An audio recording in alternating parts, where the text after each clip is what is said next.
נמצא איתי דניאל חסון, מעצב הפנים שכולכם ודאי מכירים, והוא אחראי על עיצוב הפנים של המלון כאן במתחם. אז דניאל, תסביר לי למה צריך פה מלון. יש את העניין הזה שאנחנו לפעמים מסתובבים במספר חנויות, ואנחנו רואים דברים, אנחנו לא בדיוק יודעים מה לבחור. הרעיון הוא להגיע ל-24 שעות או ל-48 שעות, ביחד עם המעצב שלך, או אפילו לבד. את עושה את הסיבוב שלך, את לא חייבת להחליט. בלילה הולכת לישון, קמה בבוקר וממשיכה. להסתובב, לקנות, ליהנות, ללכת לחדר, ליהנות מחדר, ספה. תהיה פה טרנד של חופשות עיצוב. יכול להיות שאנחנו בעצם מייצרים כאן איזשהו קונספט חדש שלא קיים. במקום כזה שכולו על טהרת העיצוב, איך מעצבים מלון? יש איזה סגנון מסוים שהחלטת עליו? אני מייצר פה 3 עולמות תוכן של עיצוב החדרים, והלובי הראשי הולך להיות בעצם היצירות הגדולות של המאה ה-20 בתחום האדריכלות ועיצוב המוצר. אני מאמין ששוחרי עיצוב יבואו ליהנות ממלון שנותן לנו קונספט עיצובי מעניין בשילוב עם מתחם מעוצב של חנויות עיצוב. בוא נראה. בוא נראה, יש למה לחכות.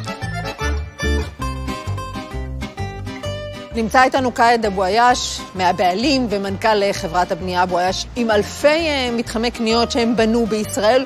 אז שלום לך קודם כל, קאיד. שלום ברכה. מה מיוחד במתחם הזה שאנחנו נמצאים בו? זה מין עיר סגורה שבתוך תוכה מרכז מסחרי די גדול, מועצב יפה. אתה יכול להרגיש שאתה בוניציה עם כל הכבישים וכל מה שמסביב.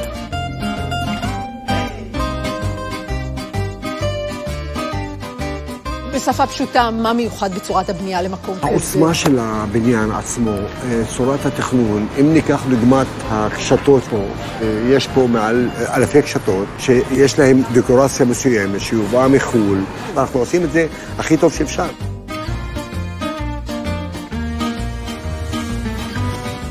מה האתגר המיוחד בבנייה של המתחם הזה דווקא? לוחות הזמנים.